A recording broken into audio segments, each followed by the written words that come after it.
Issues.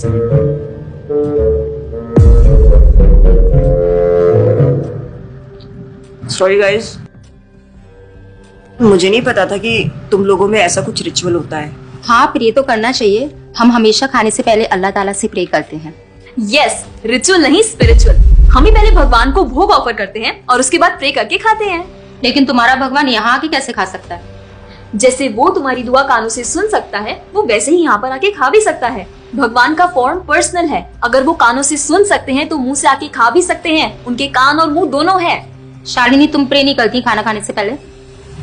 नहीं, लेकिन मेरे चाचा ने एक बार कहा था कि हमको वो गॉड ऑफ फूड को और फार्मर्स को थैंक यू बोलना चाहिए। यू मीन अन्नपूर्णा देवी? और गॉड ऑफ फूड, यस, हमें उन्हें थैंक करना चाहिए और साथ में फार्मर्स को भी। But I believe in watering the roots. देखो, हम हमेशा क्रिएशन को तो अप्रिशिएट करते ही हैं, लेकिन हम क्रिएटर को ना अप्रिशिएट करना भूल जाते हैं। अभी सोचो, पानी ना हो, हवा ना हो, उपजाऊ मिट्टी या धरती माँ ना हो, तो फार्मर क्या कर लेगा? So I believe that we should be thanking the Creator, the Lord, who is providing us with all the basic necessities. Point. अब तुम किस किस को थैंक करेगा? वैसे भी तुम्हारे 33 करोड़ तो देवी देवता है। बताओ, किस किस को थैंक करेगा तुम? और शांति, तुम बताओ, तुम किस गॉड को मानता है? मैं ऐसे किसी गॉड को नहीं मानती, लेकिन I think Shiva is a big god. See, I am very sorry, but आपने अपने वो बड़े भगवान का स्टोरी तो सुना होगा ना, जहाँ वो अपनी मरी हुई वाइफ को शोल्डर पर लेकर पूरे इंडिया का चक्कर लगा रहा है। अब तुम मुझे बताओ, जो गॉड अपनी वाइफ के मरने पे ऐसे कॉमन मैन की तरह रोता है, वो गॉड हो सकता है क्या? अच्छा, may be, I don't know much about this story, but he is very famous. And north में तो राम जी भी बहुत फेमस है ना।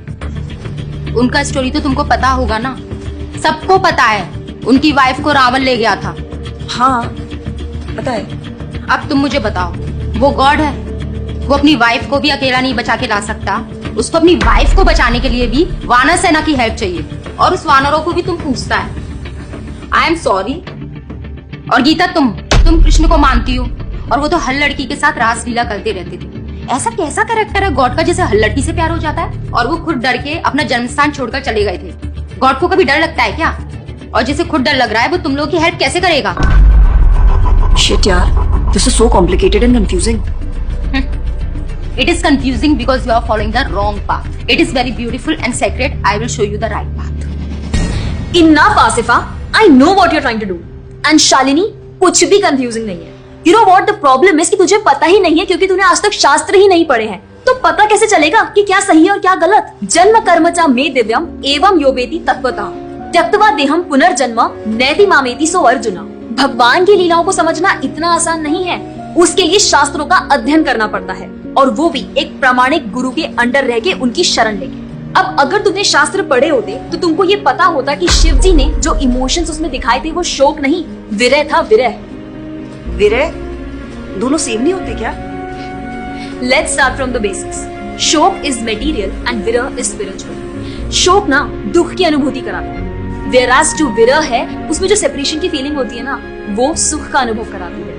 भगवान भगवत गीता में ना शोक करने वाले व्यक्ति को मूर्ख बताते हैं। गतासुम अगतासुमश्च नानु शोचन्ति पंडिता, a wise man never laments for the living nor for the dead. Bhagavad Gita chapter 2 text 11। अपनों की मौत पे आंसू बहाना शोक है, लेकिन वहीं रामायण देखते देखते जो आंसू निकले ना, वो विरह है, विरह।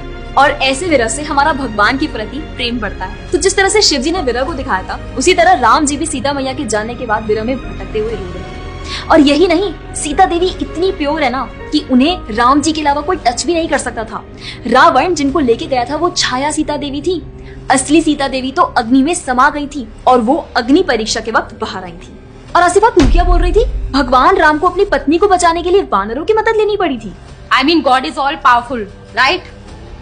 हाँ, आई मीन वो अकेले भी तो मार सकते थे ना। यार शालिनी, अगर तूने कभी रामायण पढ़ी होती तो तुझे पता होता, जब खर और दूषण आए थे अपने 15,000 ऐसे दानवों के साथ जो इंसान को खा जाते थे, उन सब के साथ राम जी ने अकेले बिना किसी की हेल्प के उन सब के चिथड़े उड़ा दिए थे। अब ऐसे राम के लिए रावण को मारना मुश्किल है क्या? हाँ, लेकिन बाद में वानरों की हेल्प क्यों ली? उनको अपनी सेवा में लगाने के लिए, उनकी ग्लोरीज बढ़ाने के लिए। अरे उन्होंने तो एक छोटी सी गिलहरी तक को अपनी सेवा में लगा लिया था। What? कभी पढ़ा हो तो पता हो ना। खैर, और हम हनुमान जी की पूजा इसीलिए करते हैं क्योंकि भगवान तक पहुंचने का रास्ता उनके भक्तों की सेवा है। जब भगवान देखते हैं कि मेरे भक्तों का गुणगान हो रहा है या कोई सेवा कर रहा है तो वो बहुत खुश होते हैं। जैसे मैं तेरी मॉम के सामने अगर तेरी तारीफ करूं तो वो खुश होती है ना। पॉइंट। इसी तरह भगवान हमसे खुश होते हैं जब हम उनके भक्तों की सेवा करते हैं, पूजा करते हैं। और रही बात 33 करोड़ देवी देवता की, आसिफा तू मुझे ये बता, what is your favourite genre in movies? Psychological thriller. और शालिनी तेरी? Romantic and comedy. एग्जैक्टली। जैसे हर किसी का अपने नेचर के अकॉर्डिंग फेवरेट जॉनर होता है, वैसे ही भगवान ने हर किसी के नेचर के अकॉर्डिंग व्यक्ति के लिए उसके नेचर के अनुसार वेद और पुराण दिए हैं। और उन्हीं पुराणों को फॉलो करके लोग अपनी देवी देवता की तरफ अट्रैक्ट होते हैं। और ये सभी देवी देवता भगवान की ही सेवा कर रहे हैं। जैसे रोशनी के देवता सूर्य देव, हवा के देवता वायु देव, बारिश के देवता इंद्र देव। जैसे एक सरकार चलाने के लिए इतनी सारी पोजीशंस होती हैं, वैसे ही इस पूरे ब्रह्मांड को चलाने के लिए अलग अलग देवी देवताओं की जरूरत पड़ती है। तो मतलब वो अपनी पोजीशन का मिसयूज करेंगे, किसी भी लड़की के साथ कुछ भी करेंगे, रास लीला करेंगे। Stop it Asifa, now you are crossing the line. तुझे पता ही क्या है कृष्ण के बारे में? जो लोग बोलते हैं कि कृष्ण करे तो रास लीला है, हम करें तो कैरेक्टर ढीला है, उनको बोलो पहले भागवतम पढ़ ले। ठीक रास लीला से पहले भगवान ने गोवर्धन उठाया था। उनको बोलो पहले जाके गोवर्धन पर्वत उठाए। पैदा होते ही पूतना को मारा था, बच्चे से एक मच्छर नहीं मारा जाता। When he was crawling, मुख में ब्रह्मांड दिखा दिया था। तू अपने मुंह में अपना ये हौसले ही दिखा दे आसिफा। क्या तुम जानते हो द्वारका में भगवान श्री कृष्ण की 16,108 रानियां थी और सबके अलग अलग महल थे और हर एक महल में श्री कृष्ण सबके साथ होते थे एक ही समय पर। रोज सारी रानियां कृष्ण से खुश थी और उन सबकी जरूरतें कृष्णा पूरी करते थे। क्या किसी नॉर्मल से इंसान के लिए ये सब संभव है? आज के टाइम पे तो एक ही नहीं संभलती, लेकिन उस टाइम सारी रानियां एक दूसरे के साथ खुश थी और उन्हें खुश कृष्ण रखते थे। क्यों? क्योंकि वो भगवान है। और रही बात ब्रज की गोपियों के साथ रास लीला करने की, तो इतना जान लो कि रास लीला के टाइम पर करोड़ों गोपियां थी और कृष्ण पूरे टाइम हर एक गोपी के साथ मौजूद थे और उनके साथ डांस कर रहे थे एक टाइम पे करोड़ों गोपियों के साथ। ये सब बहुत डीप लीलाएं हैं और ये सब तभी पता चलेगी जब साधुओं के संग में रह के शास्त्रों को पढ़ा जाएगा। हवा में तीर चलाने से या सुनी सुनाई बातों पर यकीन करने से कुछ नहीं होने वाला। और रही बात अपने भक्तों को बचाने की, तो भगवान ने तो अपने भक्त परीक्षित महाराज को गर्भ में बचाया। 5 साल के प्रहलाद महाराज के लिए नरसिंह अवतार लेकर आए और उनको बचाया। यहाँ तक कि वो अपने गुरुदेव सांदीपनि मुनि के बेटे को मरने के बाद वापस लाए और उनको जिंदा किया। आई एम रियली इम्प्रेस्ड यार। हिंदू होते हुए भी मुझे फैक्ट्स पता ही नहीं थे। मेरे पेरेंट्स ने मुझे कभी इन सब चीजों के बारे में बताया ही नहीं। हाँ, पेरेंट्स की तो गलती है, लेकिन हम भी तो वही कर रहे हैं जो उन्होंने किया। We are not learning about our culture, not reading Ramayan, Mahabharat और भगवत गीता। आजकल तो ये सब कुछ रीड करना बहुत इजी भी है यार। Everything is available on our phones, and the problem is that we don't want to learn। और इसीलिए हमें कोई कुछ भी बोलता है और हम उसे मान लेते हैं और अपने बिलीफ को चेंज करने के लिए रेडी हो जाते हैं। एक्चुअली में पता है, किसी का हार्ट ट्रांसफॉर्म करना है तो प्यार से करो, ज्ञान से करो, पैसे और तलवार से नहीं।